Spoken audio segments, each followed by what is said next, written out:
The only thing more dangerous than a lie is the truth told too late. Let that sink in. Now imagine, just imagine, finding out that the person you trusted the most had been building a betrayal so monstrous it made bystanders physically sick. And here's the twist. It wasn't just about stabbing you in the back. No, that would have been too basic. This was a slow-cooked, gourmet betrayal, marinated in deceit, served with a side of public humiliation. Here's a fact. Studies show that betrayal triggers the same part of the brain as physical pain, which explains why some of you felt like you needed an ambulance and a lawyer at the same time. But in your case, chosen one, this wasn't a paper cut to the soul.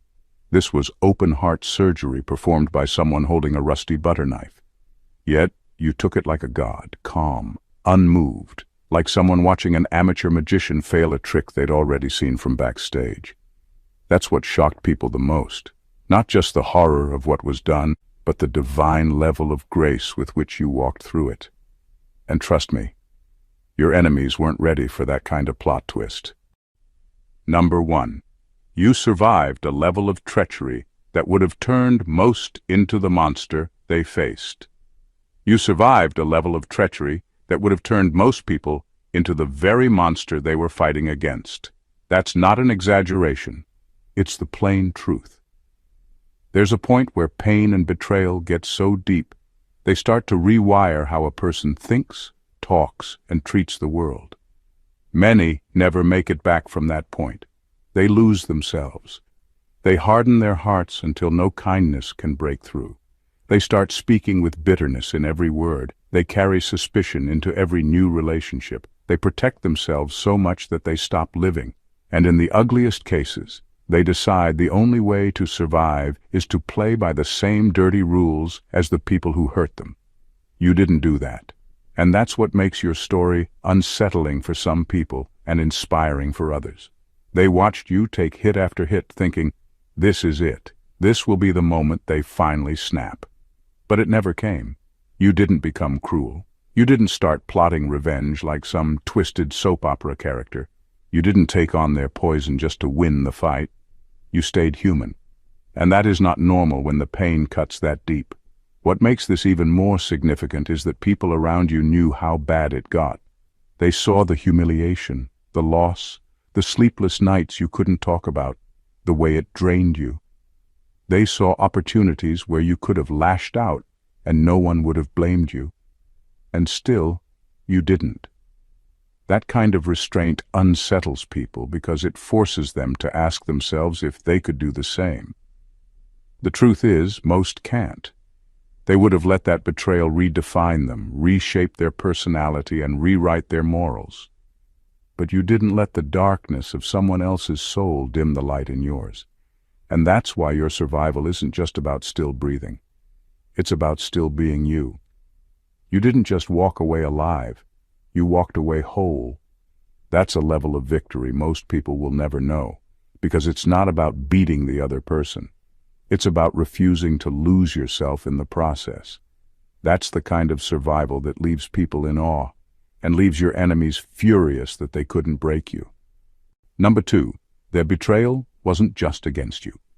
It was against everyone who believed in humanity. Their betrayal wasn't just against you. It was against everyone who still believed people were basically good.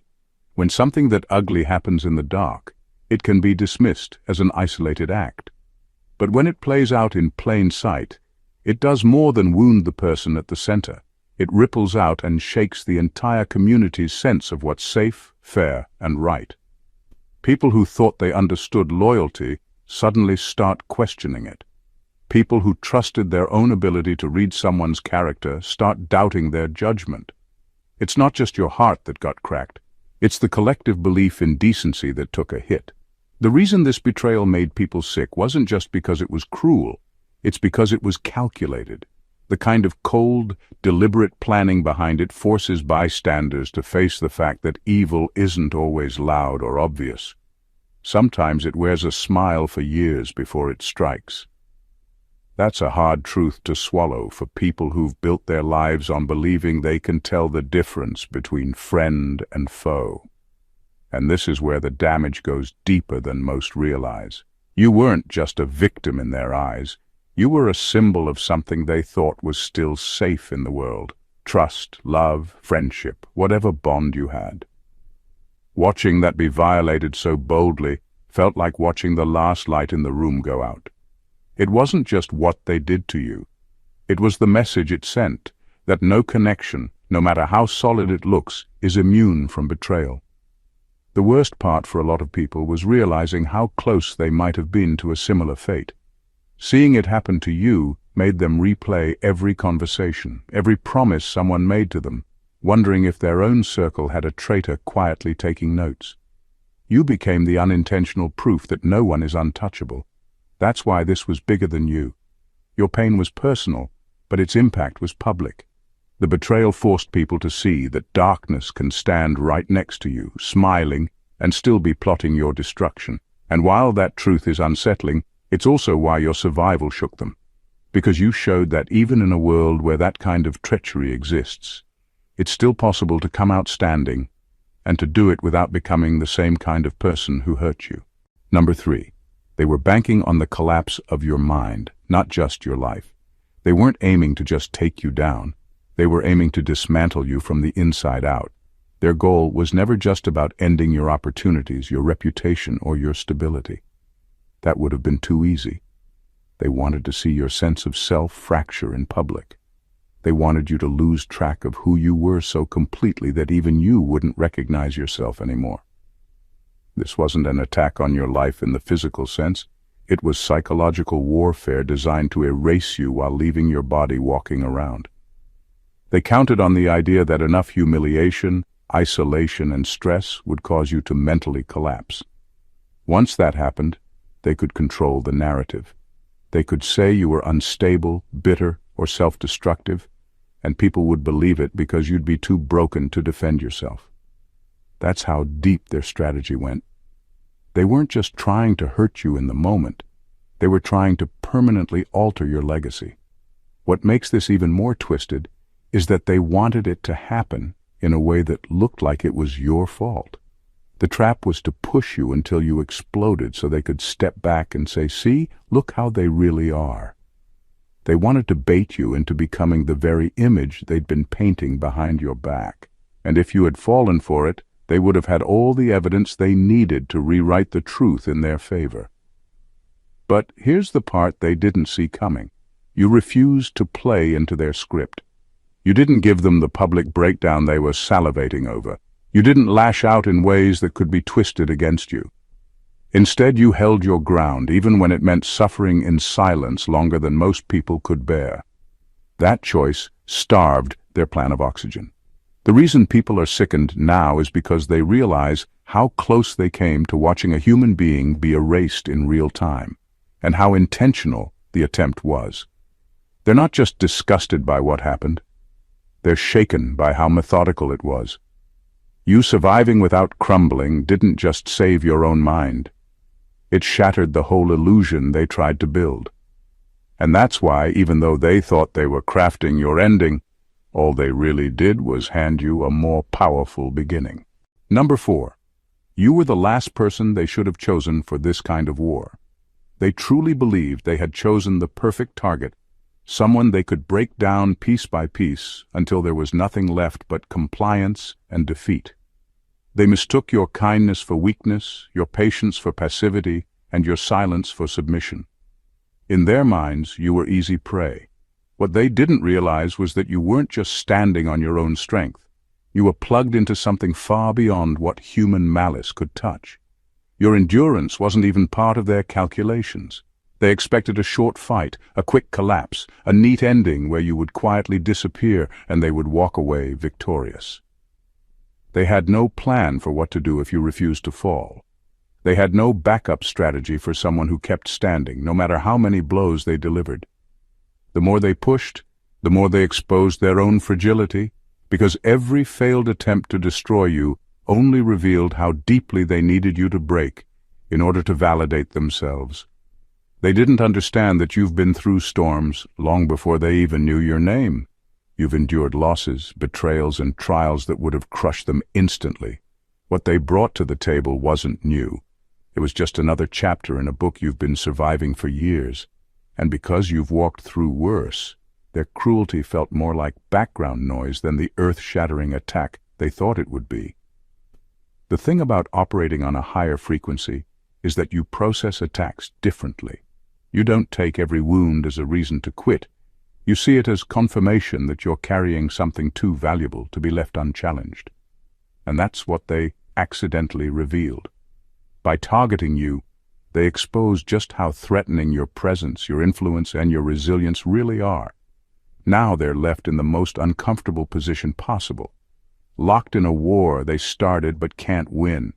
They lit a fire expecting it to consume you, but it only refined you. And instead of watching you fade away, they're now forced to live with the reality that they've made you stronger, more focused, and more dangerous to their plans than ever before. Number 5. The way you handled it turned the spotlight from the scandal to their character. They were convinced they were crafting the perfect public spectacle, a scandal so damaging it would stick to your name for life. Every move they made was designed to drag you through the mud while they stood at a safe distance, pretending to be uninvolved. In their mind, people would remember the story they spun, not the truth. They thought the whispers would follow you forever, shaping how the world saw you.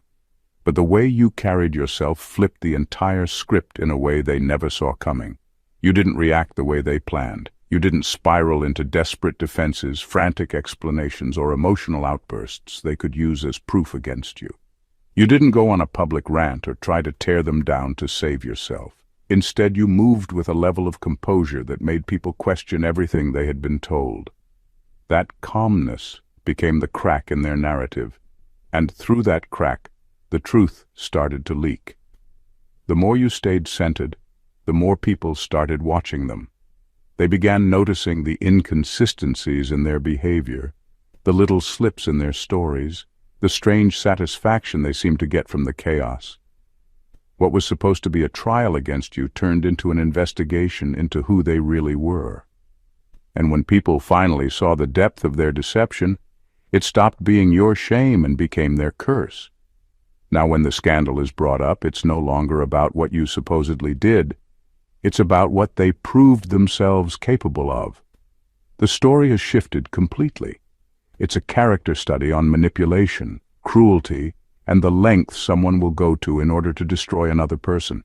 And the irony is, they built that spotlight themselves. They were so determined to put you on display that they didn't realize they were walking straight into it.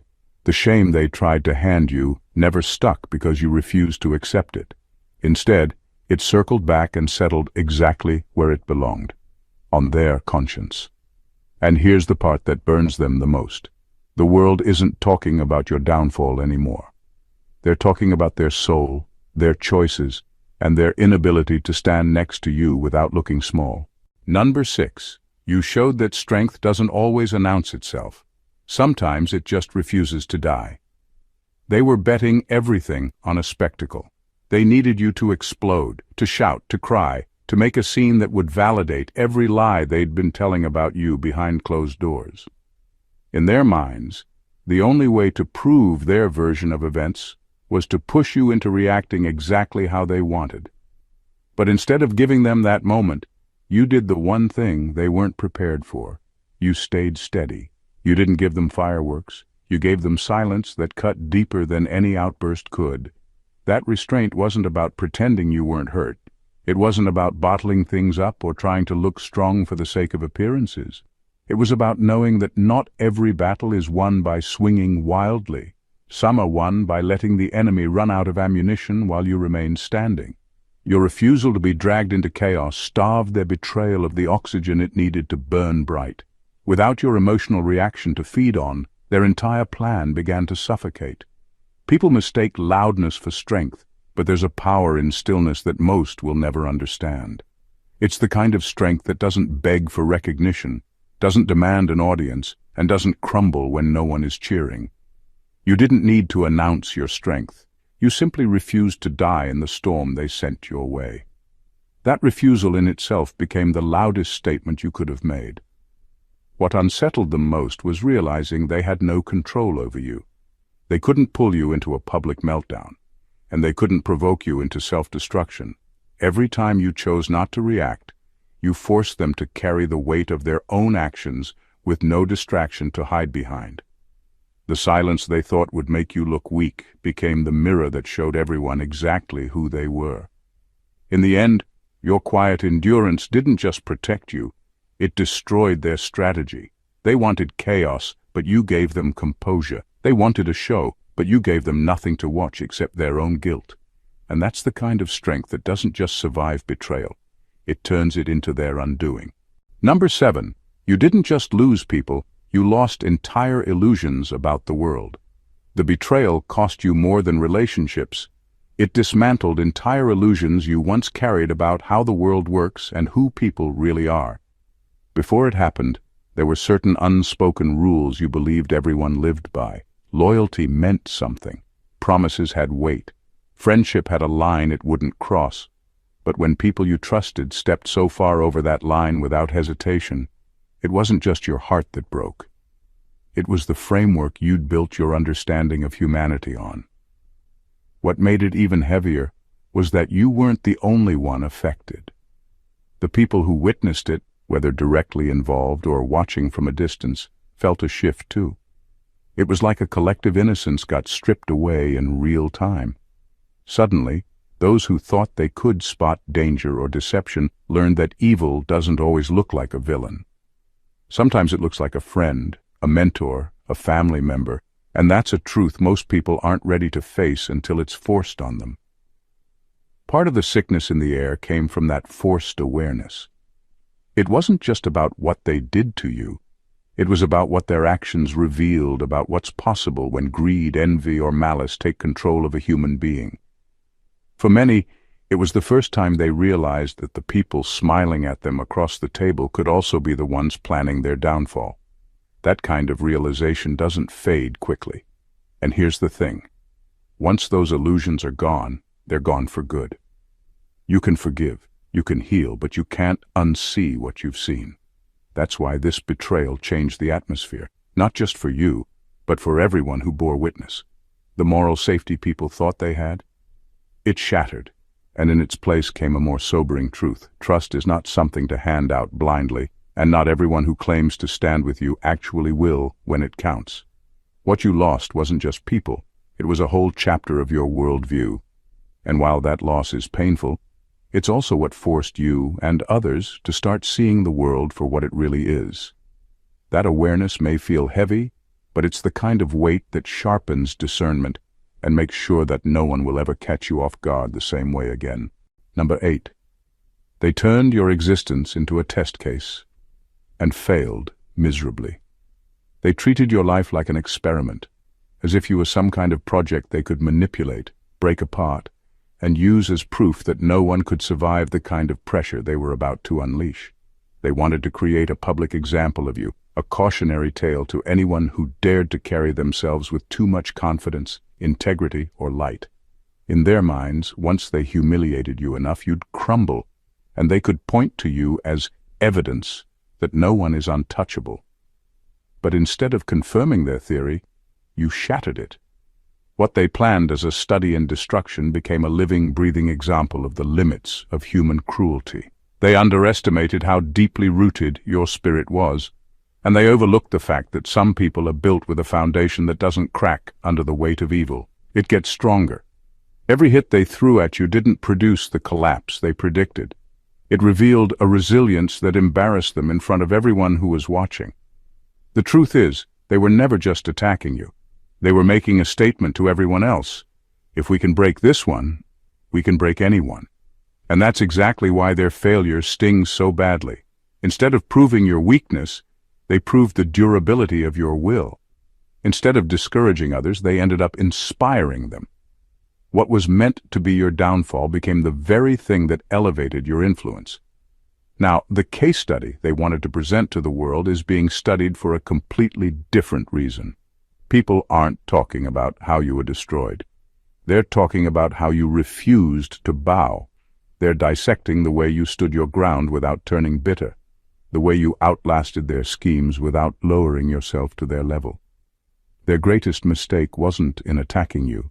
It was in thinking you could be reduced to a victim in their narrative.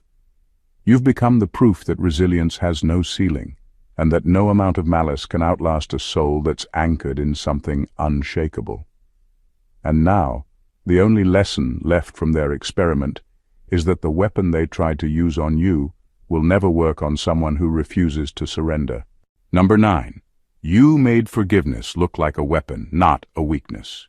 You didn't choose forgiveness because they deserved it. You chose it because you refused to let their poison linger in your system, carrying hate, replaying every detail, plotting ways to hurt them back. That's exactly what they were counting on. They wanted you stuck in the same dark space they were operating from because as long as you stayed there, they'd still have influence over you. Forgiveness wasn't about giving them peace. It was about taking back your own. The power in the way you forgave is that it wasn't the soft, timid version most people imagine. This was strategic, deliberate, and unshakable. You weren't excusing what they did, and you weren't pretending it didn't matter. You acknowledged it fully, and still refused to let it have the last word over your life. That's where the weapon part comes in. By letting go, you cut the last thread connecting you to their control. You denied them the satisfaction of seeing you twisted up inside, consumed by the same bitterness that runs through them. This kind of forgiveness is unsettling for people like them because it removes the fight they were preparing for. They expected resistance they could push against, a back-and-forth battle that would keep you entangled with them indefinitely. Instead, you stepped out of the arena completely, leaving them swinging at empty air. It's hard to keep playing the role of the victor when your target won't even acknowledge you as a worthy opponent anymore. And here's the part they'll never admit out loud. Your forgiveness exposed their smallness. It showed everyone that they were still holding on, still clinging to grudges, still trying to settle scores, while you had already moved on to bigger and better things. It left them looking petty, bitter, and trapped in a cycle they can't escape. In the end, you proved that forgiveness isn't about letting someone off the hook. It's about making sure they don't drag you down with them. It's the clean break that allows you to keep your soul untainted, your mind clear, and your path open. And in doing that, you didn't just win the battle. You ended the war entirely on your terms. Number 10. You were their darkest secret long before the betrayal. Long before they made their move, you were already living rent-free in the darkest corners of their mind. They might have smiled in your face, clapped for your wins, and played the role of supporter. But underneath all of that, resentment was quietly growing roots. It wasn't sudden, and it wasn't random. This was a slow build, a quiet, simmering hostility that they masked with politeness, waiting for the right moment to turn it into an open attack. What they never understood was that you had already picked up on it. You might not have called it out, but you felt the shift in energy. You noticed the way their compliments carried a hidden edge, the way they were always present when something went wrong, but oddly absent when things went right. You could sense the rot before it broke the surface, and while they thought they were fooling you, you were simply watching it all play out, biding your time. By the time the betrayal happened, it didn't hit you with the shock they were hoping for. They wanted it to feel like a sudden earthquake, but for you, it was more like watching a storm you'd seen forming on the horizon for years finally roll in. The difference was, you had already built shelter, while they thought you'd be caught standing in the open. This is what unsettles them the most, the realization that you saw through them long before they showed their true face. It means their grand reveal wasn't a masterstroke. It was just confirmation of what you already knew. And in a way, that robs them of the power they thought they held. Because their betrayal didn't rewrite your view of them. It simply proved it. Their biggest mistake was underestimating your discernment. They assumed that because you didn't confront them outright, you were blind. But there's a difference between being unaware and choosing not to expose something until the time is right. You let them believe they had the upper hand, all the while knowing their bitterness was eating them alive. When the truth finally came out, it didn't just reveal what they had done, it revealed who they had been all along. And the worst part for them is knowing you had already seen it long before they thought you did. Number 11. Your pain forced people to reassess their own capacity for betrayal. What happened to you didn't just stir outrage. It forced people into uncomfortable self-reflection. It's easy to watch a betrayal from a distance and label the betrayer as a monster, shaking your head and reassuring yourself that you'd never do something like that. But when the person committing it is someone they know, someone they've laughed with, worked with, or even admired, the conversation shifts. Suddenly, it's not just about what that person did. It's about what any person is capable of under the right mix of jealousy, desperation, or pride. Your pain became a mirror. People couldn't watch it play out without asking themselves hard questions. What would it take for me to cross that line? Have I ever justified something I knew was wrong because it suited me? Am I capable of causing that kind of damage if my ego was threatened? It's a level of self-auditing most people avoid, because it means confronting the darker parts of themselves they'd rather believe don't exist. And this wasn't just theoretical for them. Your situation made it real. They saw how quickly loyalty could dissolve, how easily affection could turn into hostility, and how convincingly someone could pretend to care while secretly planning harm. The betrayal wasn't just a story anymore. It was a living example that proximity to someone doesn't guarantee purity of intent. That shook people because it meant they had to admit they weren't as good at reading others or themselves as they thought. Some people walked away from your ordeal with a deeper respect for the weight of their own choices. They understood that every decision to act with integrity, even when provoked, is exactly that, a decision. Others were unsettled because they recognized pieces of the betrayer in themselves. They saw how small resentments left unchecked could grow into something far more destructive. That's the hidden power of what you went through. It didn't just reveal who they were, it revealed the thin line between morality and selfishness in everyone watching. You turned casual observers into people who had to examine their own shadows. And whether they admitted or not, your pain gave them a standard to measure themselves against, a silent challenge to never let envy, anger, or pride drive them to become the very thing they despise. Number 12. They didn't just betray you. They declared war on the divine order over your life. What they did to you went far beyond personal betrayal. This wasn't just about a broken agreement, a sabotaged opportunity, or a knife in the back from someone close. It was a direct hit against something far greater, the calling and purpose over your life. Your journey isn't random, it's marked. Your assignment is not self-appointed, it's heaven-signed. That means the attack wasn't simply against you as a person. It was an act of defiance against the one who sent you. When people cross that line, they step into a different realm of consequences. They're no longer just dealing with human fallout. They're entangling themselves in a spiritual war they have no power to win. The reason this betrayal shook the atmosphere so deeply is because it wasn't just a violation of trust. It was an attempted interference with divine order. They weren't just trying to stop you. They were trying to disrupt the fulfillment of a mission that was never theirs to control. And here's the dangerous part. When someone does that, they're not fighting a person. They're fighting the source behind that person. That's why the consequences often unfold in ways no human could orchestrate. Doors they thought would open for them suddenly slam shut. Opportunities they were counting on slip away. Alliances they thought were unshakable crumble overnight. Because when you challenge a divine assignment, you're not just stepping on toes, you're stepping into judgment. You've probably noticed how some of the fallout didn't even require your involvement.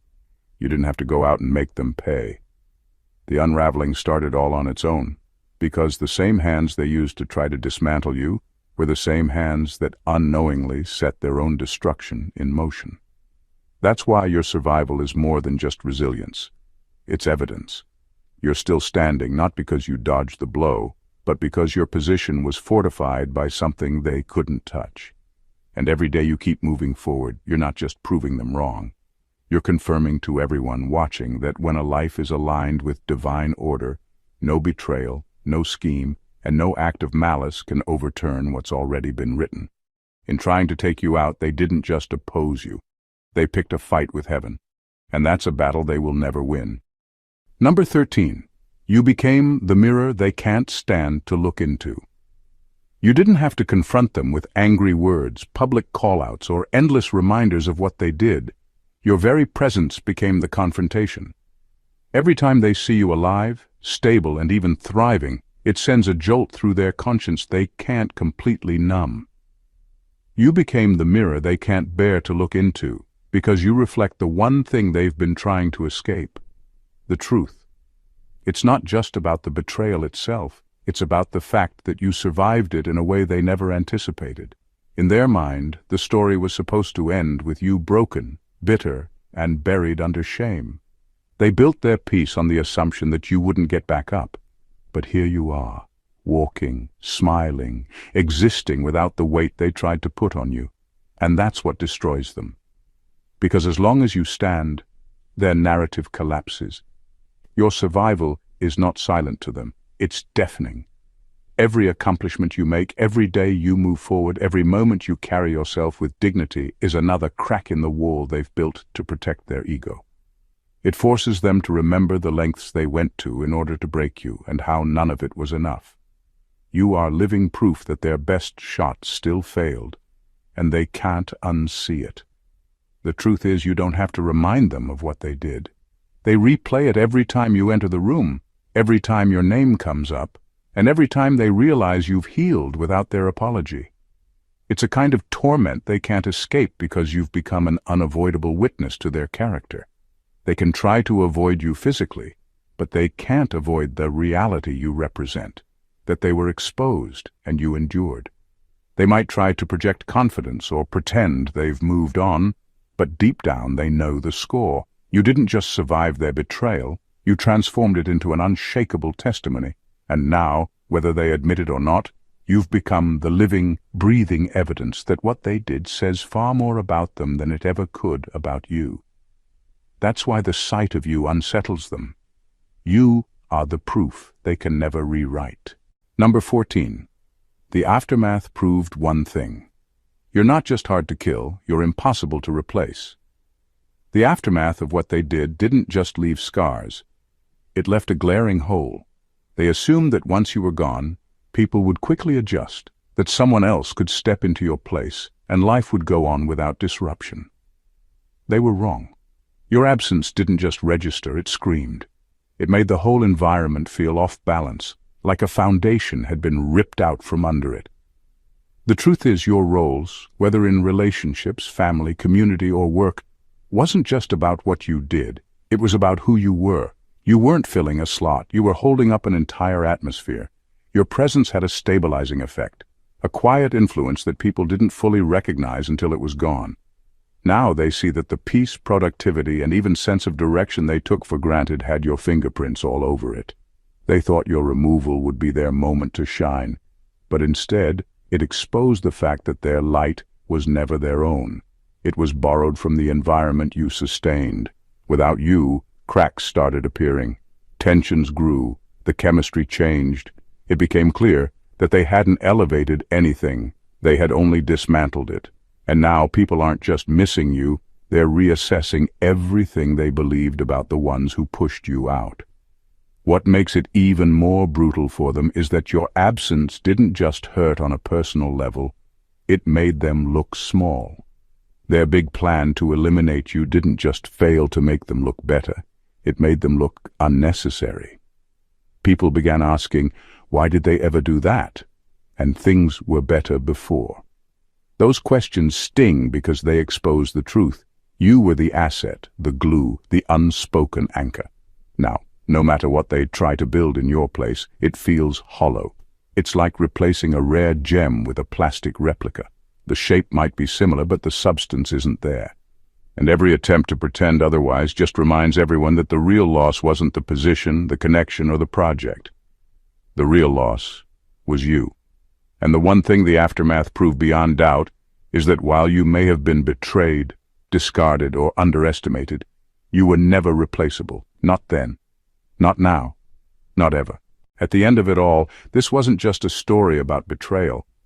It became undeniable proof that you were built for something they could neither create nor destroy. Every attempt to diminish you only revealed your depth. Every scheme to erase you only made your presence more unforgettable. They set out to humiliate you, but ended up documenting their own weakness for the world to see. You walked through the fire without losing your shape. You endured storms that should have broken you, only to emerge sharper, clearer, and more dangerous to the lies that tried to define you. And now your very existence has become the kind of reminder they wish they could erase. Proof that not only did you survive, but you became stronger because of it. The irony? What they meant for your ending became the most compelling chapter of your story. And now, the lesson stands for anyone watching. When the wrong people try to bury you, they only end up planting you in a soil that grows you deeper roots. You didn't just outlast them, you outshone them, and that light, it's not going out, ever. If this message hit deep and you felt every word, don't just keep it to yourself. Hit that subscribe button so you never miss another truth like this. Like this video, if it spoke to your spirit, drop a comment to share your own thoughts or testimony, and share it with someone who needs to be reminded of their own unshakable strength. This community grows when we rise together. So let's make sure no chosen one walks this journey alone. Your support keeps the fire burning. God bless you.